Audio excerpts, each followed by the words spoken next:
गुरुर्ब्रह्मा गुरुर्विष्णू गुरुर्देवो महेश्वरा गुरु साक्षात परब्रह्म तस्मै श्री गुरवे नमः. जय श्रीराम. आज 18वा अध्याय आहे आणि 1750 पासून आज ओळी वाचते. शिरसन सिंधू परिसारी शक्तींचा पूर्ण कुहरी नेणे कै श्री त्रिपुरारी सांगितले ते क्षीर कल्लोळा अंतु मुकोदरी गुप्तू होता माईकला तया. माईकला जवळ घेत आहे थोडस. हा. अरे बाप, हम्म. येतो का आता? हो. नेणे कै त्रिपुरारी सांगितले ते क्षीरकल्लोळा अंतु मकोदरी गुप्तू तया होता तयाचा हातू पैठे झाले. क्षीरसमुद्राच्या जवळ पार्वतीच्या कर्णरूपी गुहेत जे शंकरांनी केव्हा सांगितले ते माहित नाही. तो मच्छेंद्र सप्तशृंगी भग्नावया चौरंगी भेटला की तो सर्वांगी संपूर्ण झाला. ते क्षीरसागराच्या लाटांमध्ये माशाच्या पोटात जो भगवान विष्णू गुप्त होता त्याच्या हातात सापडले.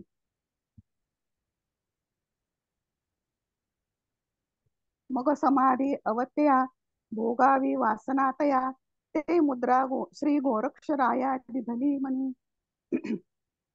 मग अखंड तो मच्छेंद्र सप्तशृंगी पर्वतावर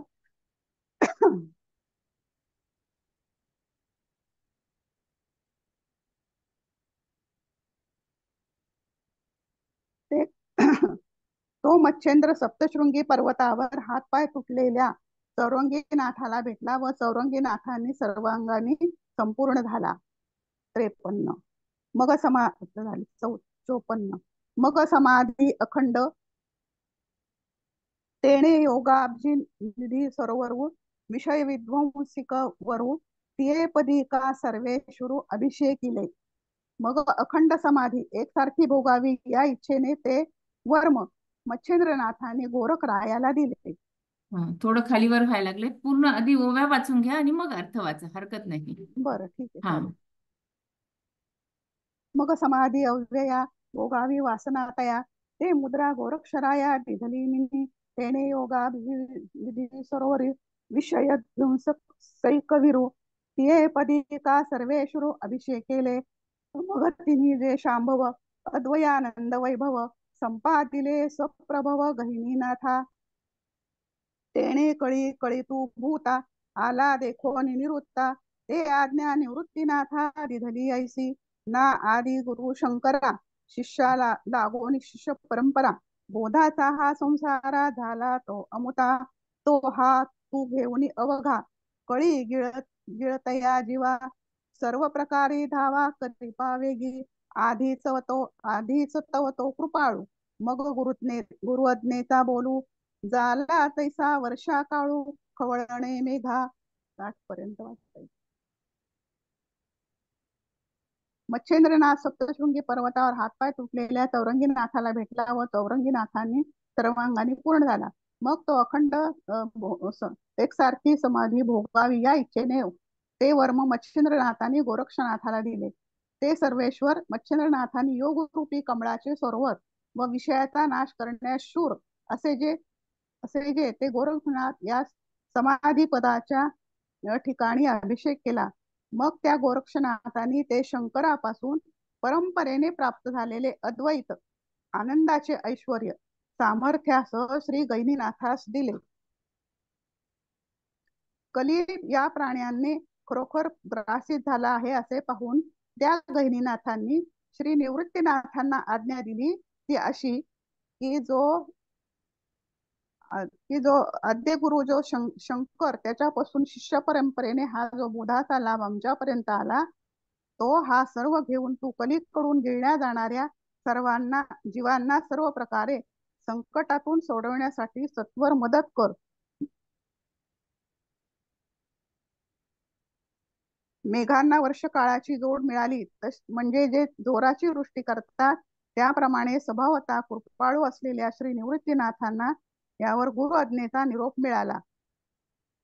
मग आर्ताचे निओरसे ग्रंथार्थ ग्रंथ निमिसे वर्षला शांत रसे तो हा ग्रंथू तेथे पुढे मी बापिया मांडला आरती आपुलिया आपुलिया ही यासाठी एवढिया आणिलो देयशा एवम गुरुक्रमे लादले समाधी धनजे आपुले ते ग्रंथे बांधवून दिले गोसावी मज वाचोनी पुढे न वाची न सेवा ही जाणे स्वामीची ऐसिया मज ग्रंथाची योग्यता की असे परी साचची गुरुनाथे निमित्त करुणी माते प्रबंध व्याजे जगाते रक्षिले जाणा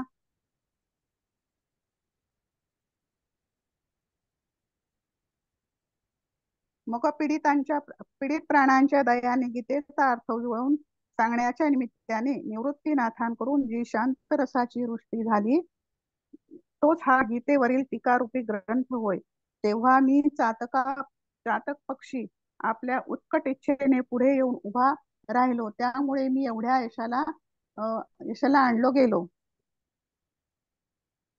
एवम गुरु एवम गुरुकृपे राधले समाधी सानजे आपुले ते ग्रंथे बांधून दिले गोसावी मज वाचोनी पढे न वाची न सेवावी जाणे स्वामीची ऐसी आमज ग्रंथाची योग्यता का असे ज्याप्रमाणे गुरु परंपरेने प्राप्त झालेले ते समाधी रूप धन त्या ग्रंथाच्या रूपाने रचून माझ्या स्वामींनी मला दिले. वा हा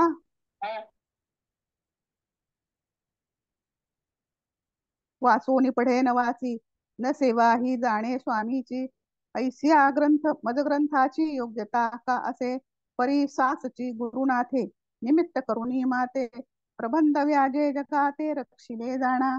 एरवी मी शिकलो नाही अथवा वाचले नाही व मी गुरूंची काही सेवाही जाणत नाही असा मी जो त्या मला ग्रंथ रचण्याची योग्यता कुठून असणार.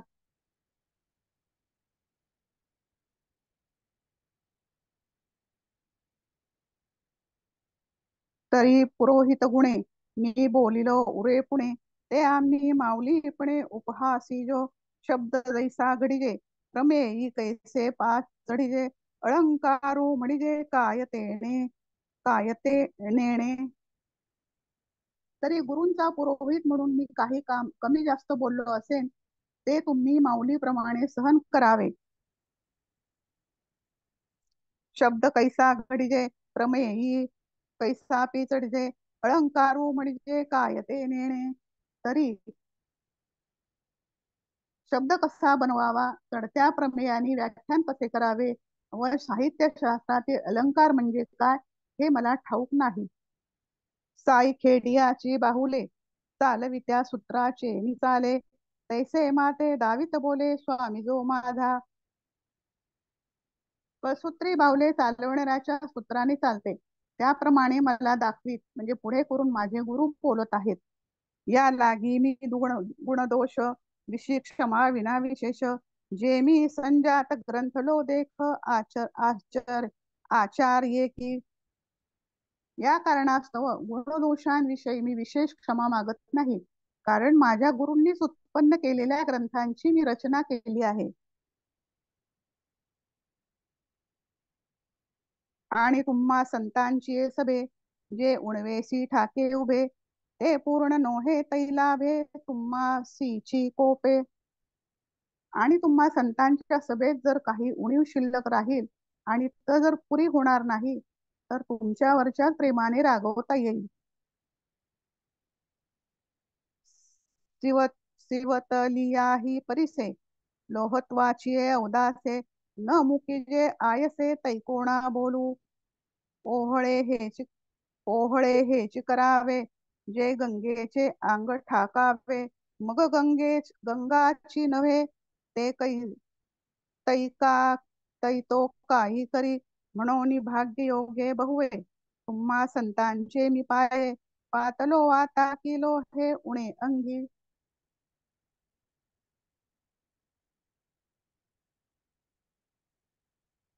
परिसाचा स्पर्श झाला असताही लोखंडपणाच्या हीन दशेला जर लोखंड मुकले नाही तर दोष कुणाला.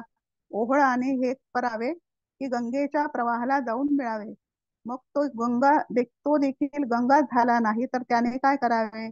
म्हणून मोठ्या भाग्याने मी तुम्हा संतांच्या पायाजवळ प्राप्त झालो असता मला जगामध्ये उणे कोठे आहे? अहोजी माझे स्वामी, मज संत जोडोनी तुम्ही, विधले ती सर्व कामी परिपूर्ण झालो. अहो महाराज, माझ्या स्वामींनी मला तुम्हाला संतांची प्राप्ती करून दिली, त्या योगाने मी सर्व बाबतीत परिपूर्ण झालो. पहा पा माते तुम्हा सांगडे, माहेर नेणे सुरवाडे, ग्रंथांचे हे आळी आडे सिद्धी गेले. पहा की मला तुम्हा सारखे माहेर आहे. या योगाने माझा ग्रंथाचा हट्ट सुखाने सिद्धीस गेला. जी कनकाचे निखाळ ओती येईल भूमंडळ, चिंता रत्नी कुळाचळ निर्मू येती, की साताही हो सागराते, टोपे भरिता अमृते, दुवाड नोहे तारांते चंद्र करिता. महाराज, सर्व पृथ्वी शुद्ध सोन्याची करता येईल, अथवा सात म्हणजे मोठमोठ्या महेंद्र आदी पर्वताप्रमाणे चिंतामणी रत्नांचा डोंगर निर्माण करता येईल. सातही समुद्रांना अमृताचे भरणे सोपे आहे, तरी ताऱ्यांचे चंद्र करणे कठीण आहे. कल्पतरूचे आराम लाविता नाही विषम, परी गीतार्थाचे वर्म निवडू नये. तो मी एकू सर्व मुका, बोलोनी मराठिया भाका, करी डोळे वरी लोका घेओ हे ऐसे ऐसे जे. कल्पतरूचे बगीचे लावणे कठीण आहे, परंतु गीतेच्या अर्थाचे मर्म स्पष्ट सांगता येणार नाही. तो गीतार्थ मी एक सर्व प्रकाराने मुका मराठी भाषेत सांगून लोकांना डोळ्यांनी घेता येईल असा जो करतो. हा ग्रंथ सागरू एवढा, उतरोनी पहिली कडा, कीर्ती विजयाचा धेंडा नाचे जो का. हा एवढा अफाट ग्रंथ रूपी सागर उतरून पलीकडे गेल्याच्या कीर्ती विजयाचा धेंडा जो नाचतो. गीतार्थाचा आवरू कलशेशी महामेरू, रचोनी माझी श्री गुरु लिंग जे पूजी. गीतार्थाच्या आवारात 18 अध्याय रूपी कळसासह महामेरू पर्वत तयार करून त्या ठिकाणी गुरुमूर्तींनी शिवपिंडीची मी पूजा करीत आहे. थांबूयात का? गीता निष्कपट. थांबूया का? हा. 80 झाले. हो.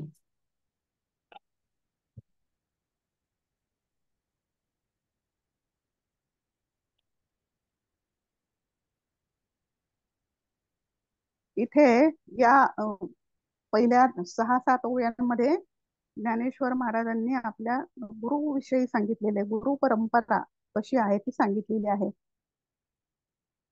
निवृत्तीनाथ परंपरामध्ये एक गुरु आणि एक शिष्य आहे. निवृत्तीनाथांना आदिनाथ शंकरापासून आलेले विष्णू, मच्छेंद्रनाथ, चौरंगीनाथ, गोरखनाथ आणि गहिनीनाथ, आणि गहिनीनाथांपासून निवृत्तीनाथ आणि ज्ञाननाथ अशी त्यांची गुरुपरंपरा आहे. खर तर सत्ययुग, त्रेतायुग आणि द्वापार युग आणि कलियुग असं 4 युग झाली, आणि त्या 4 युगांमध्ये मत्स्य अवतार हा एक विष्णूचा अवतार झाला. विष्णूचे 10 अवतार आहेत, त्यातील मत्स्य अवतार हा एक झाला. तो कसा? तर त्या क्षीरसागरामध्ये विष्णूला शंकर पार्वतीला ज्ञान देत होते, आणि अगदी क्षीरसागराच्या मध्यभागी होते, तरी पण त्या लाटेबरोबर एक मत्स्य आला आणि त्या मासाने ते ज्ञान ग्रहण केलं. ते होते महाविष्णू. त्या विष्णूपासून मग त्या मच्छेंद्रनाथांनी मग हे केलं.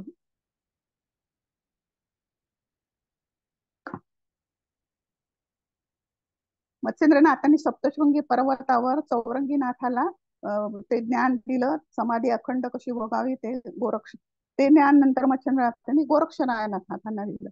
गोरक्षनाथांनी ते ज्ञान शंकरापासून प्राप्त झालेलं अद्वैत ज्ञान सामर्थ्यासह गहिनीनाथास दिलं, आणि मग गहिनीनाथांनी नंतर निवृत्तीनाथांना दिलं. ते निवृत्तीनाथांना दिलं तर त्यावेळेला निवृत्तीनाथ हे त्यांना खूप आनंद झाला, गुरु आज्ञा मिळाली, कारण ते स्वतः अतिशय कनवाळू होते, कृपाळू होते. आणि असं कृपाळू स्वभाव त्यांना असल्यामुळे त्यांना आणखी आनंद झाला. त्यांना असा आदेश दिला गेला की आता कलियुग प्राप्त झाला आहे आणि या कलियुगामध्ये सर्व लोक दुःखी आहेत, त्यांना संकटात आहेत, तर त्यांचं तू संकट त्वरेनं हरण कर आणि त्यांना मदत कर. आणि ही निवृत्तीनाथांना तर अतिशय संधीच मिळाली. आणि मग त्यांनी ती संधीचं सोनं ज्ञाननाथांना ज्ञान देऊन त्यांनी हा शांती रसाची वृष्टी झाली आणि ते गीतेवरील टीकारूपी ग्रंथ तयार केला. आणि तो ग्रंथ ज्ञानेश्वर महाराजांकडून केला. ज्ञानेश्वर महाराज निवृत्तीनाथांची अशी हे करतात की माझा गुरु निवृत्तीनाथाचा कसा आहे, शांतीची पै शांती, म्हणजे शांतीला शांती झाली, इतका शांत आहे. आणि त्यांनी समाधी साधन नामसंजीवन, आणि त्यांनी नामसंजीवन दिलं. आता हे नाथपंथी हे निर्गुणाचे उपासक आहेत, परंतु ज्ञानेश्वर महाराजांनी सगळ्या लोकांना भक्ती मार्गाला लावलं, देवाकडे त्यांचं वळण लावलं आणि नाम संजीवन दिलं. आणि त्या नामांनी सगळ्यांना नामाला लावलं. आणि वारकरी पंथाची ही वारकरी पंथ सुरू केला. आता हे पुढे काय ह्याच्यामध्ये सांगितलंय, इथे ज्ञानेश्वर महाराज स्वतःकडे खूप लीनता घेत आहेत. ते म्हणतात हा ग्रंथ लिहिण्याचं माझं खरं काही हे नाहीये, माझं कर्तृत्व नाहीये, कारण मी तर काही गुरुची काही सेवा केली नाही, काही वाचलं नाही. तरी पण गुरूंनी माझ्यावरती कृपा केली आणि माझ्याकडून हा ग्रंथ लिहून घेतला. असं गुरूंचं फार म्हणजे गुरूंना मोठेपणा दिलाय. गुरूंचा महिमा सांगितला आहे. गुरुचा महिमा सांगितला आहे. गुरु कसा श्रेष्ठ असतो ते सांगितलं आहे.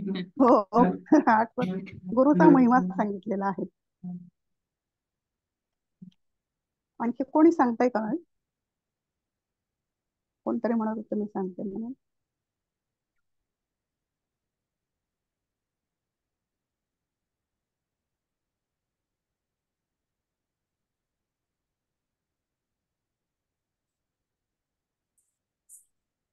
करा कंटिन्यू.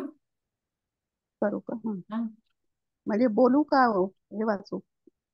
झालं ना आपलं 30. अच्छा, पूर्ण झालं. पुढे ते म्हणतात की मी जास्त काही बोललो असेल तर माऊलीप्रमाणे सहन करावं, शब्द कसा बनवावा, चढत्या क्रमाने व्याख्यान कसं द्यावं हे काही मला कळत नाही, अलंकार कसे करावे ते मला ठाऊक नाही. परंतु माझ्या गुरूंनी मला कळसूत्री भावल्याप्रमाणे मला पुढं करून ही ग्रंथाची योजना केलेली आहे. तर गुरुच्या दोषांविषयी मी क्षमा मागत नाही, कारण हे सगळं गुरूंनीच उत्पन्न केलेलं आहे. त्यांनी मला गुरूंच्या कृपेने मला तुमच्यासारखे संत मिळाले, गुरुच्या कृपेने मला माहेर मिळालं, संतांची प्राप्ती करून दिली. आणि त्या माहेर म्हणजे कसं असतं की आपले सगळे लाड तिथे पुरवले जातात, तसं हे तुमच्या श्रोत्यांच्याकडून मला श्रोत्यांच्या रूपाने हे माहेरच मिळाले आहे. आणि हा ग्रंथाच्या योगाने ग्रंथ करण्याचा हट्ट माझा सुखाने सिद्धीस नेला. चालेल एवढं. हो चालेल, छान छान सांगितलं उलट. चालेल, आठवत नाही लवकर वेळेवर. नाही नाही. साधक संजीवनीचे शेवटची ओळी हे राहिलेली आहे, तेवढी वाचून तुम्ही आज पूर्ण पहिला अध्याय काय आहे ते परत एकदा सगळ्यांना सांगा. ठीक आहे. जय श्रीकृष्ण.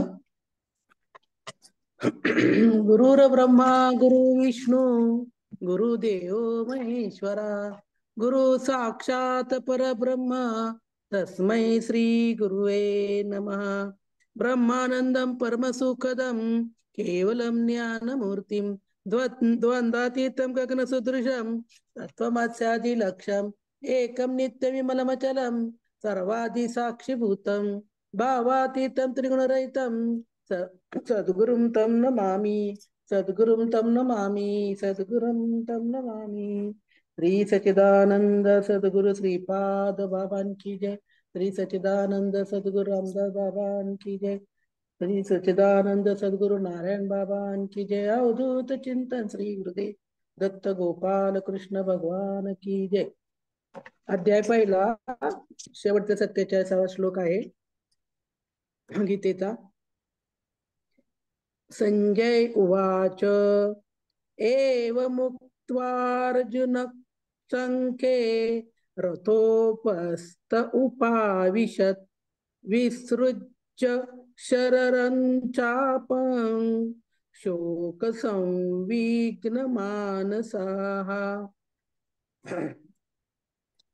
संजय म्हणाला, एवं म्हणजे याप्रमाणे, उक्त्वा म्हणजे बोलून, अर्जुन संख्ये म्हणजे रणभूमीवर, संख्ये म्हणजे रणभूमीवर, रथ म्हणजे रथात, उपस्थे म्हणजे आसनावर, उपाविशत म्हणजे खाली बसला होता, आणि विसृज्य म्हणजे बाजूला ठेवू, शरम म्हणजे बाणासहित, चापम म्हणजे धनुष्य, शोक म्हणजे शोकाने, संविघ्न म्हणजे पीडित, उद्विग्न शोकाकुल, मानसहा म्हणजे मनामध्ये।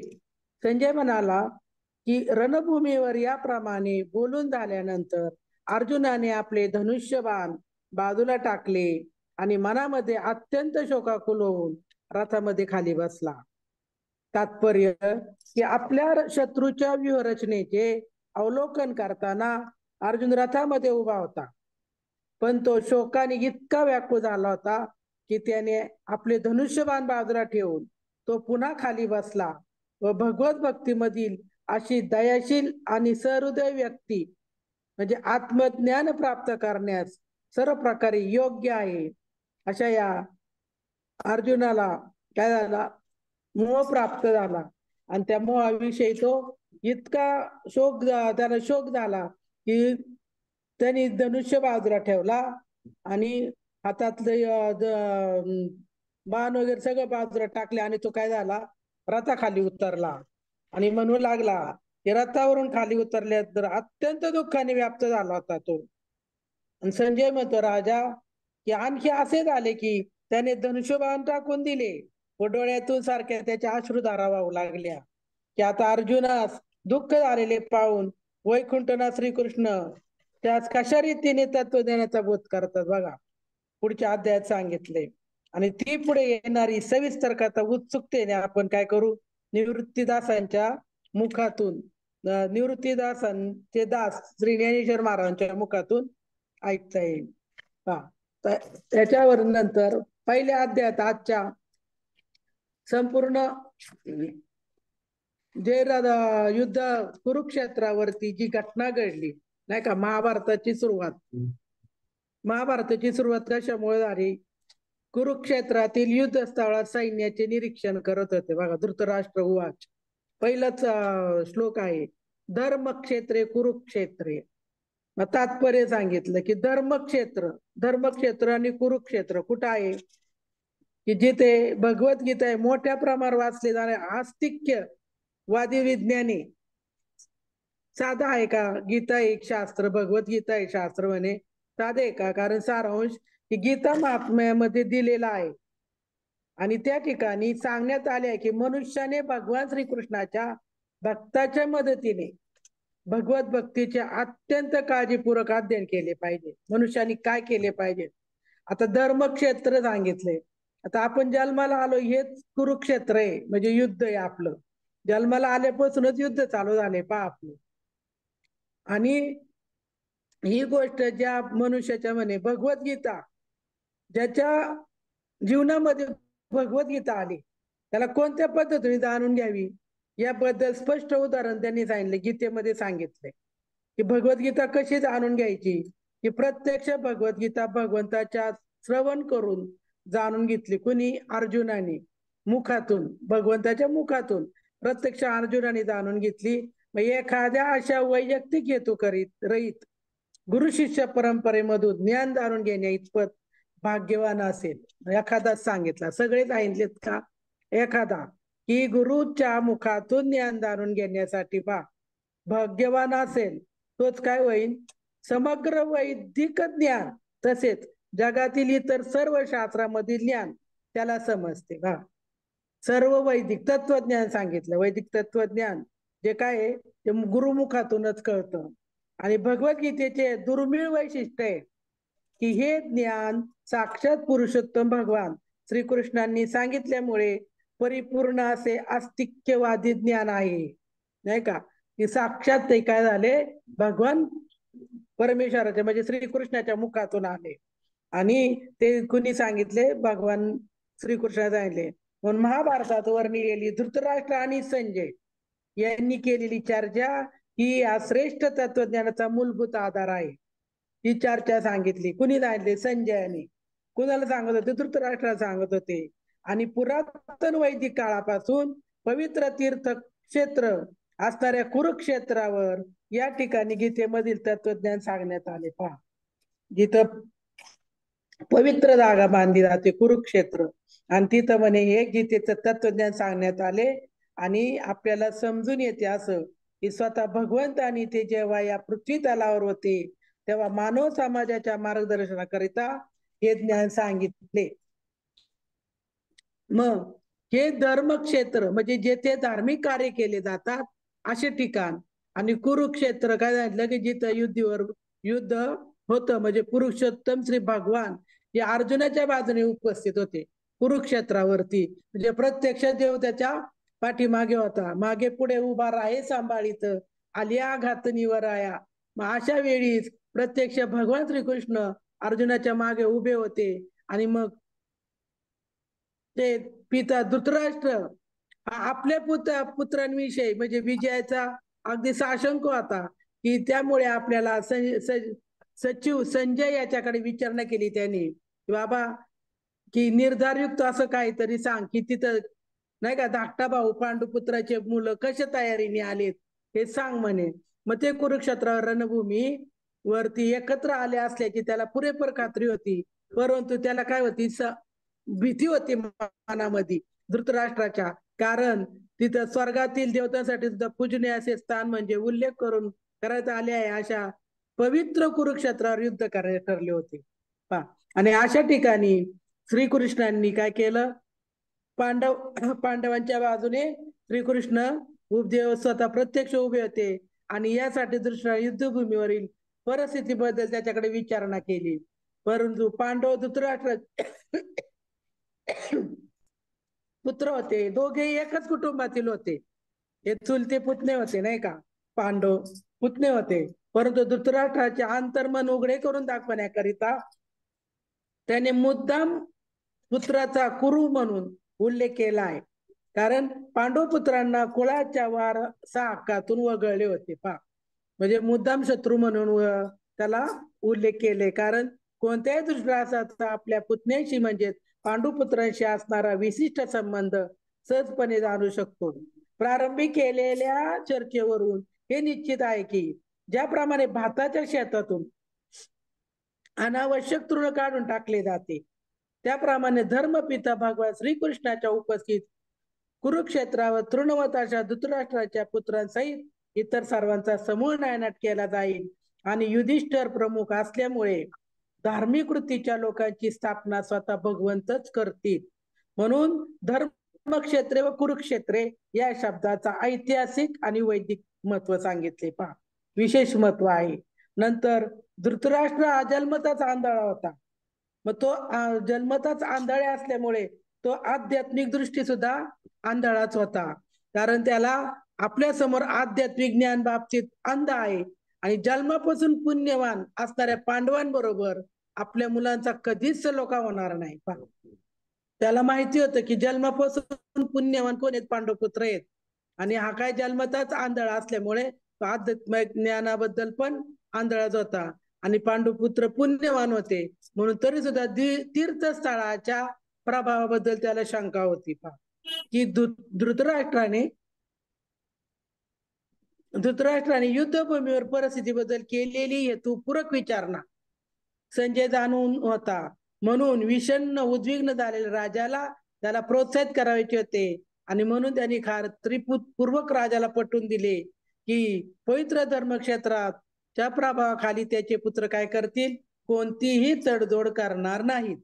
याच्यासाठीच संजयाने राजाला माहिती पुरवली आणि पुढं दुर्योधनाचा राजा, या ठिकाणी जरी दुर्योधन राजा म्हणून उल्लेख करण्यात आला असला तरी गंभीर परिस्थिती उद्भवल्यामुळे आपल्या सेनापतीकडे जावे लागले, कारण त्याला राजकारणी होण्यास पात्र होता हे कळून यावरून. पण जेव्हा त्याने पांडव सैन्याची व्यूहरचना पाहिली तेव्हा जरी त्याने बाह्यकारी मुत्सद्दीकरी प्रदर्शन केले तरी आपल्या मनातील भीती लपू शकला नाही. कारण तिथं कोण होते, बुद्धिमान पलीकडच्या सेना बुद्धिमान शिष्य द्रुपद पुत्र यांनी कौशल्याने रचलेली विशाल पांडव सेना पहा. मग त्याला कळलं की एवढी मोठी पांडव सेना आहे की आपला तिथं निभाव लागणार नाही याची भीती दुर्योधनाला होती. परंतु त्यांनी वर पाहता सांगितलं की बा मुत्सद्दी दुर्योधनाला आपले श्रेष्ठ ब्राह्मण सेनापती द्रोणाचार्यांकडे गेला आणि यांच्या चुका दाखवून द्यावायच्या होत्या नाही का द्रोणाचार्यांना. आणि द्रौपदीचे पिता द्रुपद यांच्याशी द्रोणाचार्याचे राजनैतिक कारणावरून भांडण झाले होते. आणि मग या भांडणाचा परिणाम म्हणून द्रुपदाने एक मोठा यज्ञ केला आणि ज्यामुळे त्याला द्रोणाचार्याचा वध करू शकेल अशा पुत्राची प्राप्ती झाली. म्हणून द्रोणाचार्यांना याची पूर्ण जाणीव होती आणि तरी सुद्धा उदार ब्राह्मण या नात्याने त्यांनी आपल्याकडे लष्करी शिक्षण प्राप्त करण्यासाठी सोपविण्यात आलेल्या द्रुपद पुत्र दृष्टद्युम्नाला स्वतःकडील सर्व प्रकारच्या युद्ध कला शिकवल्या. मग आता कुरुक्षेत्रावरील युद्धभूमीकडे दृष्टद्युम्नाने पांडवांची बाजू घेतली होती आणि द्रोणाचार्य कुणाच्या बाजूने होते, धृतराष्ट्राच्या बाजूने होत्या, म्हणजे दुर्योधनाच्या बाजूनी. तरी पण युद्ध कलेनुसार पांडव सेनेची व्यूहरचना केली होती आणि द्रोणाचार्यांनी युद्ध करते कोणत्याही प्रकारची तोडजोड न करता दक्ष राहावे म्हणून दुर्योधन त्यांची चूक त्यांच्या लक्षात आणून दिली. यावरून हे देखील दाखवून द्यावायचे होते की पांडव हे द्रोणाचार्यांचे प्रिय शिष्य होते आणि त्यांच्या विरुद्ध युद्ध करताना त्यांनी कोणत्याही प्रकारे सौम्यपणा दाखवू नये. पहा दुर्योधन म्हणतो जरी तुम्ही तुमचे ते शिष्य असले तरी काय करा, त्यांच्यावरती सौम्य म्हणजे नाही का दया दाखवू नका.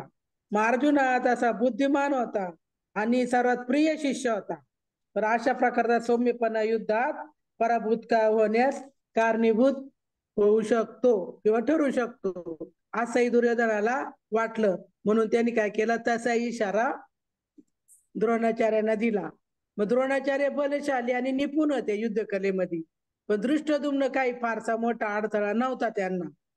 परंतु तरी भय वाटण्यासारखे इतरही योद्धे होते ना, कारण दुर्योधन त्यांचा उल्लेख विजयाच्या मार्गातील अत्यंत मोठे अडथळे म्हणून करतो. कारण त्यांच्यापैकी प्रत्येक जण भीम आणि अर्जुन यांच्या इतका शक्तिशाली होता पांडवांच्या मध्ये सैन्यामध्ये. जसा भीम आणि अर्जुन होते तसेच बाकीचे योद्धे काय होते, भरपूर शक्तिशाली होते, पुरेपूर जाणीव होती याला दुर्योधनाला. आणि त्याची तुलना त्यांनी त्यांच्याशी केली अर्जुन आणि भीमाबरोबर. मग कोण होतं पुढं, दृष्टकेतुश्च केतितान होता नाही का, श्रेष्ठ वीर होते बलशाली आणि दृष्टकेतू, चेकितान, काशीराज, पुरुजित, कुंतीभोज आणि शब्य यांच्यासारखे पण योद्धे होते. पुन्हा तिथं पराक्रमी युधामन्यू अत्यंत शक्तिशाली असा उत्तम औजा होता, सुभद्रा पुत्र आणि द्रौपदी पुत्र नाही का, सर्व योद्धे महारथी लढवय्ये होते. आणि असं असताना परत ब्राह्मण श्रेष्ठ तुमच्या माहिती करता सांगतो म्हणे की माझ्या सैन्याचे नेतृत्व करण्यासाठी विशेष पात्र असणाऱ्या सेनाधिकाऱ्यांविषयी मी तुम्हाला सांगतो. हे दुर्योधन म्हणतो की मी काय करतो तुम्हाला माहितीसाठी सांगतो की माझ्याकडे पण असामान्य असे योद्धे आहेत. मग ते योद्धे कोण कोण आहेत, अपराजिताचे विकर्ण दुर्योधनाचा भाऊ, अश्वत्थामा द्रोणाचार्याचा पुत्र आणि सौमदत्ती किंवा भूरिश्रवा हा महालिंगाच्या राजाचा पुत्र आहे, कर्ण अर्जुनाचा भाऊ आहे आणि पांडू राजाशी होण्यापूर्वी तो कुंतीच्या पोटी जन्माला होता. मग तसं कृपाचार्यांच्या जुळ्या बहिणींचा द्रोणाचार्यांशी विवाह झाला होता. पुन्हा माझ्यासाठी स्वतःचा जीवाचा त्याग करण्यास सदैव तत्पर असलेले अनेक शूरवीर आहेत. ते सर्व विविध प्रकारच्या शास्त्रांनी सुसज्ज असून युद्धकलेत सुद्धा निपुण आहेत. तर जयद्रथ, कृतवर्मा आणि शल्य यांच्यासारख्या इतर योद्धे विषयी सांगायचे झाल्यास ते सर्व दुर्योधनासाठी जीव देण्यास तयार आहेत. दुसऱ्या शब्दात सांगायचे तर सर्व पापी दुर्योधनाच्या पक्षाला मिळाल्याने कुरुक्षेत्राच्या युद्धभूमीवर या सर्वांचा मृत्यू अटळ आहे. वर सांगितलेल्या आपल्या मित्राच्या एकत्रित सामर्थ्यावरून दुर्योधनाला मात्र आपल्या विजयाबद्दल पूर्ण खात्री होती. पहा, त्याला काय झालं, गर्व, माझ्याकडे इतके सगळे योद्धे आहेत म्हणून गर्व झाला होता. तशीच आमची शक्ती अपरिमित आहे, नाही का. द्रोणाचार्य सांगतो की माझी शक्ती काय, आपली शक्ती काय झाली, अपरिमित आहे.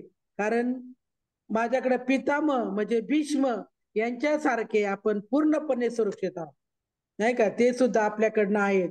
परंतु भीमाने काळजीपूर्वक रक्षलेली पांडवांची शक्ती ही मर्यादित आहे, नाही का. भीमाकडे काय मर्यादित आहे, परंतु माझ्याकडे भीष्मासारखे कोण आहेत, पितामह भीष्म सुद्धा आहेत. तात्पर्य असं की दुर्योधनाने तुलनात्मक शक्तीचा अंदाज व्यक्त केला. सर्वात अनुभवी सेनापती पितामह भीष्म यांनी सैन्याचे विशिष्टपणे रक्षण केल्याने आपल्या सैन्याची शक्ती ही अपरिमित आहे असे त्याला वाटले. उलट पक्षी कमी अनुभव असलेल्या सेनापतीने म्हणजेच भीमाने रक्षलेली पांडव सैन्य सीमित आहे. भीमा भीष्माच्या उपस्थितीत नगण्यच होता, कारण दुर्योधन भीमाचा नेहमीच मत्सर करीत असे. कारण तो पूर्णपणे जाणून होता की जर त्याचा मृत्यू होणारच असेल तर तो भीमाकडूनच होईल. पण त्याच्याबरोबर अत्यंत श्रेष्ठ सेनापती भीष्म यांच्या उपस्थितीमुळे त्याला स्वतःच्या विजयाची खात्री होती. या युद्धात आपला विजय होईल या आपल्या निष्कर्षाचा त्याला खूप विश्वास वाटला होता. म्हणून आता तुम्ही सर्वांनी सैन्य व्यूहरचनेची नेमक्या ठिकाणी उभे राहून पितामह भीष्मांना पूर्ण सहाय्य केले पाहिजे, नाही का. तो सांगतो की सर्वांनी भीष्मांना सहाय्य करा. की भीष्माच्या पराक्रमाची स्तुती केल्यानंतर दुर्योधनाला वाटले की इतर योद्ध्यांना आपण कमी महत्व दिले आहे, नाही का. मग त्यापेक्षा ठामपणे सांगितले की भीष्मदेव हे निसंशय व सर्वश्रेष्ठ योद्धे आहेत, पण ते वृद्ध असल्यामुळे त्यांचे सर्व बाजू निरीक्षण करायचे प्रत्येकाने विचार केला पाहिजे. आता एकाच बाजूला युद्ध करणे, कदाचित ते एकाच बाजूला युद्ध करण्यात गुंतले तर इतर बाजूने शत्रू या संधीचा फायदा उठवू शकेल. म्हणून तुम्ही काय करा, त्यांची मदत करा की त्यांना एकट्याला न सोडता काय करा, तिथं त्यांच्या जवळ उपस्थित राहा. म्हणून इतर योद्ध्यांनी आपली मोक्याची ठिकाणे न सोडता शत्रूला व्यूहरचना भेदून न देणे हे महत्वाचे होते. म्हणून कुरुचा विजय हा भीष्मदेवाच्या उपस्थितीवरच अवलंबून आहे हे दुर्योधनाला स्पष्टपणे कळून आले होतं. म्हणून भीष्मदेव आणि द्रोणाचार्य यांच्या पूर्ण पाठिंब्यामुळे त्याला खात्री होती की मोठमोठ्या सेनापतींच्या सभेत द्रौपदीचे वस्त्रण केले जात होते त्यावेळी तिने या दोघांकडे न्याययाचना केली होती, पण हे चकार सुद्धा शब्द बोलले नाहीत. त्या दुर्योधन निश्चित जाणून होता की या दोघांच्या मनात पांडवांबद्दल जरी जिव्हाळा असला तरी द्यूत क्रीडेप्रमाणेच आत्ताही ते या जिव्हाळ्याचा त्याग करतील आणि अशी त्याला आशा होती. म्हणून कुरुवंशातील पितामह वयोवृद्ध होते, महापराक्रमी आणि सर्व योद्ध्यामधील अग्रणी अशा भीष्मांनी मोठ्या सिंहगर्जनेप्रमाणे आपला शंख वाजविला आणि त्यामुळे दुर्योधन आनंदित झाला. कुरुवंशातील पितामह आहेत आणि हा आवाज त्यांचा सिंहासारख्या असणाऱ्या स्थितीला अनुरूप होता. शंखध्वनीच्या संकेताने त्यांनी आपला पौत्र दुर्योधन याला सूचित केले की आता युद्धात विजयी होण्याची शक्यताच नाही, कारण विरुद्ध बाजूला स्वतः परमपुरुष भगवान श्रीकृष्ण आहे. हे कोण जाणून होतं? पितामह भीष्म जाणून होते.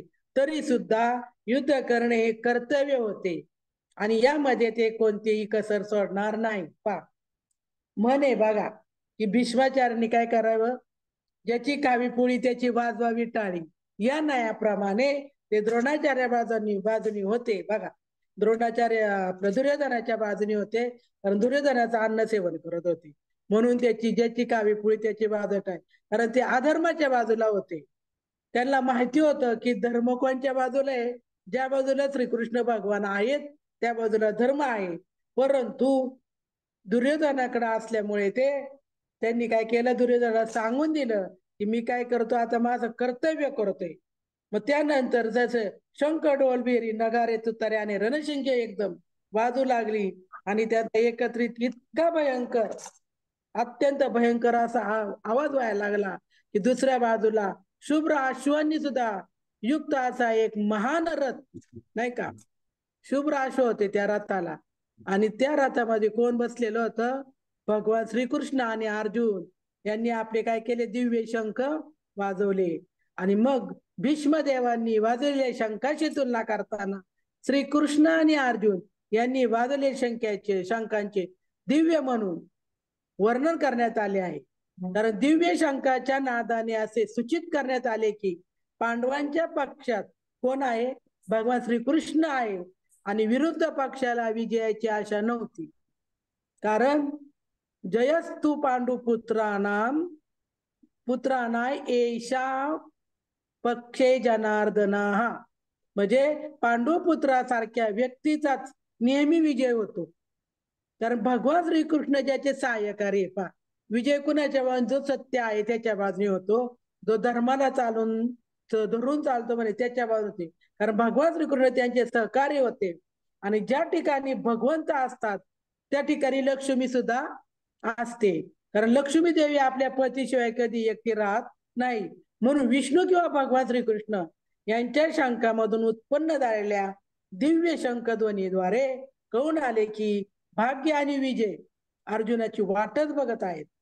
त्या व्यतिरिक्त हे दोन्ही मित्र ज्या रथावर बसले होते तो रथ अग्निदेवाने अर्जुनाला दान केला होता.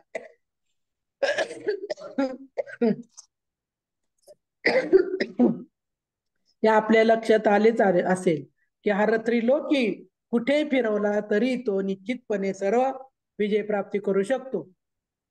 पण भगवान श्रीकृष्णाने आपला पांचजन्य नावाचा शंख वाजविला आणि अर्जुनाने त्याचा देवदत्त नामक शंख वाजविला. अतिदुष्कर कार्य करणाऱ्या रुकोदर भीमाने आपलाही पांडुरंग नामक शंख वाजवला. अशा रीतीने प्रत्येकाने आपापला शंखध्वनी केला आणि युद्धाला आमंत्रण दिले. नंतर या ठिकाणी कुरुक्षेत्रावरील युद्धभूमीमध्ये भगवंत प्रत्यक्षपणे अर्जुनाच्या दिव्य इंद्रियाचे नाही का नियंत्रण करतात, म्हणून त्यांना ऋषिकेश हा विशिष्ट नावाने संबोधण्यात आले आहे. कारण भगवंताच्या त्याच्या विविध कार्यानुसार विविध नावे आहेत. उदाहरणार्थ त्यांचे नाव मधुसूदन आहे, कारण त्यांनी मधु नामक दैत्याचा वध केला. आणि त्यांचे नाव गोविंद आहे, कारण त्यांनी गायींना आणि इंद्रियांना आनंद दिला. त्यांचे नाव वासुदेव पण आहे, कारण ते वसुदेव पुत्र म्हणून अवतरित झाले. आणि त्यांचे नाव देवकी नंदन आहे, कारण त्यांनी देवकीची माता म्हणून स्वीकार केला आहे. त्यांचे नाव यशोदानंदन आहे, कारण त्यांनी वृंदावनामध्ये आपल्या बाललीला नाही का यशोदा मातेबरोबर केल्या. त्यांचे नाव पार्थसारथी आहे, कारण त्यांनी काय केलं, अर्जुनाचं सारथ्य केलेलं आहे. म्हणून कुरुक्षेत्रावरील युद्धभूमीमध्ये अर्जुनाला मार्गदर्शन केले म्हणून त्यांना ऋषिकेश हे नाव पडले. मग या श्लोकामध्ये अर्जुनाचा धनंजय म्हणून उल्लेख करण्यात आलेला आहे. कारण विविध प्रकारच्या यज्ञयागांसाठी त्यांच्या थोरल्या भावाला जेव्हा धनसंपत्तीची आवश्यकता होती तेव्हा त्याने धन एकत्रित केले. आणि याप्रमाणे भीमाला वृकोदर म्हटले जाते, कारण ज्याने तो हिडिंबासुराच्या वादासारखी अतिशय कठीण कार्य करू शकत होता. त्याचप्रमाणे तो अन्नभक्षणही करीत होता. म्हणून पांडव पक्षातील आरंभी भगवंतांनी वाजवलेल्या आणि नंतर इतर व्यक्तींनी विविध प्रकारच्या शंखाद्वारे उत्पन्न केलेल्या शंखध्वनीमुळे सर्व सैनिक युद्धासाठी उत्सुक झाले. विरुद्ध पक्षामध्ये महत्वपूर्ण असे काहीच नव्हते, पण त्या ठिकाणी परम मार्गदर्शक भगवान श्रीकृष्ण नव्हते की लक्ष्मी देवी ही नव्हती. म्हणून युद्धामध्ये त्यांनी हार निश्चित होती आणि शंखध्वनी हा संदेश घोषित करीत होता. मग पुढे कुंतीपुत्र राजा युधिष्ठिराने आपला अनंत विजय नावाचा शंख वाजविला आणि त्यानंतर नकुल आणि सहदेव यांनी सुघोष आणि मणिपुष्पक नामक शंख वाजविले. हे राजन, महाधनुर्धर काशी नरे श्रेष्ठ योद्धा शिखंडी आणि धृष्टद्युम्न विराट अपराजित सात्यकी द्रौपदीचे पुत्र आणि सुभद्रेचा महाभाव पुत्र इतरांनी आपापले शंख वाजविले. पाणी प्यात आहे. हा. एकच मिनिट. हो हो.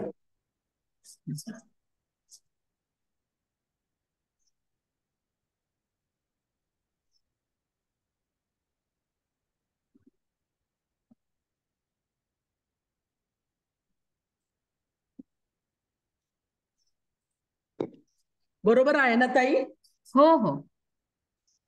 चालेल, 2 मिनिटांमध्ये करू याचं कम्प्लीट आता. हा थोडंच राहिलं. हो हो. बरं सुरक्षते तरी सुरुवातीत फक्त एवढंच आहे ना सांगण्यासारखं. हो हो.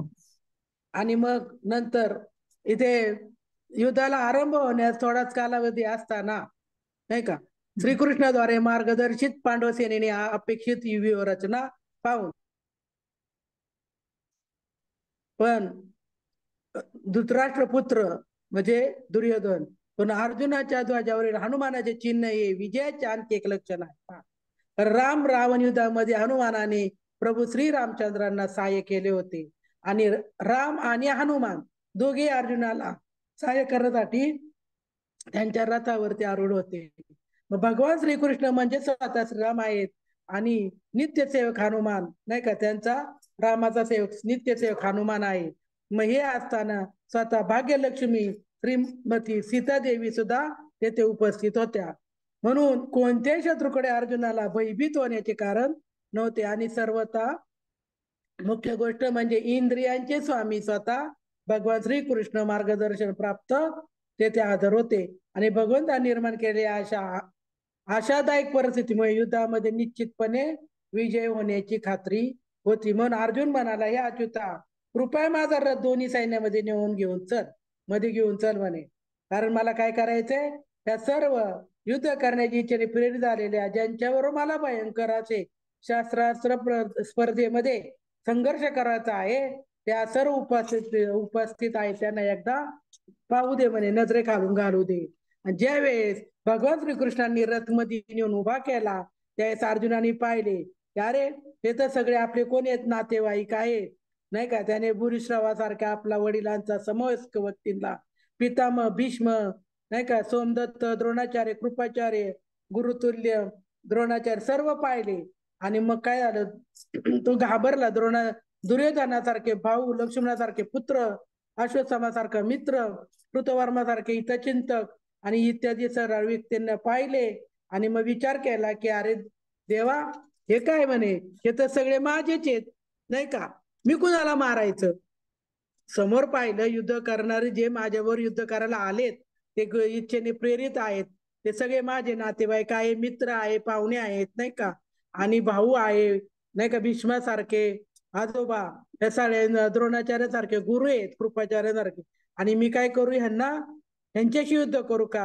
अर्जुनाचे रक्ताचे नातेवाईक त्याला लढण्यासाठी जमले होते. मग हे सगळं पाहून त्याच्या शरीराला काय आला, कंप सुटला आणि त्याचे मुख कोरडे पडू लागले. तो घाबरला आणि कशामुळं की जे समोर दिसतात त्यांच्या सगळ्यांच्या मायेपोटी नाही का. त्यावेळेस तो जसा रडू लागला आणि देवाला म्हणू लागला, देवा हे काय मला जमणार नाही नाही का, अरे हे सगळे माझेच हृदय आहेत, सगळे माझे आहेत, जवळची माणसं आहेत आणि त्यांना मारून मी काय करू नाही का. त्यांच्याशी युद्ध करण्यापेक्षा आणि त्यांना मारून जे पाप तयार होईल त्या पापाचं वैभव मी कशासाठी भोगू म्हणे. देवा माझं काय याच्याबद्दल युद्ध करण्याचं कारण नाही, मला हे वैभव नको नाही का, देवाला म्हणतो. आणि नंतर मग देव म्हणतात, एवढं बोलून तो काय करतो, हातातलं धनुष्य टाकून देतो शेवटच्या श्लोकात सांगितलं की त्यांनी धनुष्य टाकून दिलं आणि बाण टाकून दिले आणि रथाच्या खाली उतरून तो शोक करू लागला. ज्यावेळेस माया त्याच्या भोवती वेष्टीत होती, माया जमा झाली आणि ह्या मायेमुळे काय होतं, शेवट माणसाचा आणि असाच मृत्यू आपला पण आहे. पहा, आपल्या रथावरून ज्यावेळेस परमेश्वर उतरतो, म्हणजे हा देह हा रथ आहे आणि ह्या रथावरून आत्मा हा पांडुरंग आहे, त्यांनी आपल्यातून बाजूला उतरला की हा देह काय होतो, शांत होतो, जाग्यावर राहतो. पहा, तसं या शेवट युद्ध करून नाही का, तो म्हणतो मला काही मिळवायचं नाही, अर्जुन म्हणतो मला काही नको, आणि एवढं बोलून तो काय करतो, रथाच्या खाली उतरतो. कारण त्याला काय करतो, आता देव म्हणतो की आता हा ज्यावेळेस आपल्याला पश्चाताप होतो नाही का, एखाद्या गोष्टीविषयी पश्चाताप होतो, त्यावेळेस मन आपलं स्वच्छ होतं नाही का, देवाकडे आपण माफी मागतो मनापासून, त्याच आपलं मन स्वच्छ होतं. आणि ज्यावेळेस आपलं अंतकरण स्वच्छ होतं त्यावेळेस आत्मज्ञान प्राप्त होण्याची वेळ होती. बघा, ते पश्चाताप. बघा, आपण ह्या जन्माला आलो, एकच मिनिटात आई,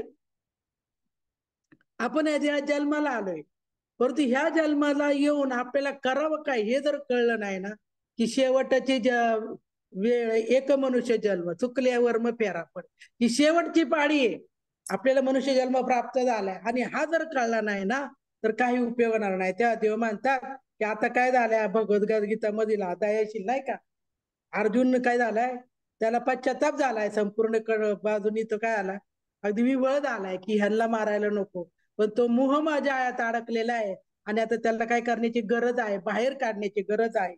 आणि म्हणून देव काय करतील, पुढच्या अध्यायामध्ये अर्जुन विषाद योग हा पहिल्या भक्ती वेशात भाष्य संपन्न झाले, परत आता पुढच्या अध्यायामध्ये सांख्य योग आहे.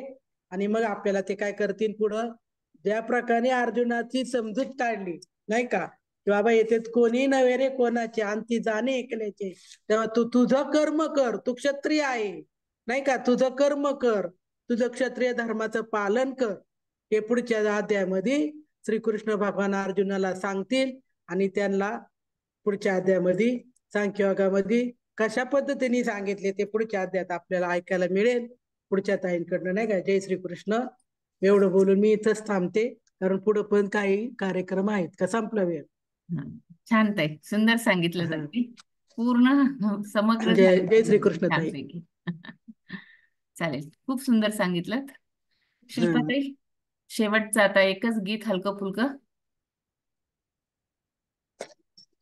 शिल्पाताई अनम्यूट व्हा.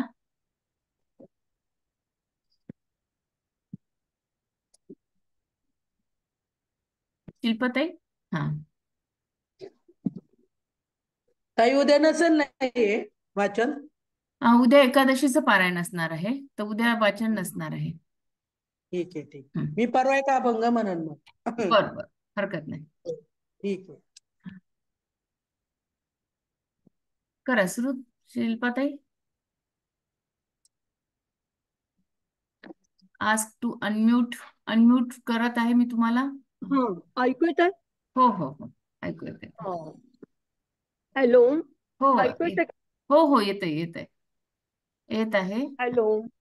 हा, ज्ञानेश्वरी, काल ज्ञानेश्वरीच्या ओव्या सुचेताताईंनी वाचल्या होत्या, तसे आजच्याही ओव्या खूप सुंदर झाल्या. त्याला अनुसरून असंच मी अभंग ज्ञानेश्वरांचा आणि काही सांगत आहे. तर त्याच्या आधी थोडस विवेचन सांगते की ज्ञानेश्वर माऊली म्हणतात की मला, मी जसजसं माझ्या मनात आलेल्या विषयाचा गुंता जो होता, सुखाचा, दुःखाचा, काही कल्पनांचा, मनात आलेल्या आवेगाचा, तो मी असं मोगऱ्याची फुलं वेचावी तसा वेचत होतो. तसतसं मला जास्त विचार सुचत होते आणि तो जो मोगऱ्याचा वेल होता तो माझ्या आई वडिलांच्या अश्रूंनी त्याची मुळं भिजलेली होती आणि तो असा बहरत होता. आणि फुलं वेचतोय वेचतोय तर परत कळ्यांनी बहरून जात होता.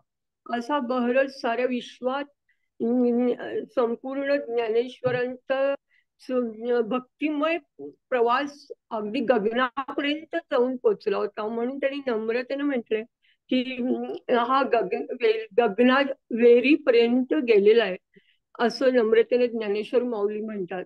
आणि मला हे जे कवन सुचलंय ते मी माझी आई रखुमाबाई आणि वडील विठ्ठलपंत यांच्या चरणी अर्पण करतो.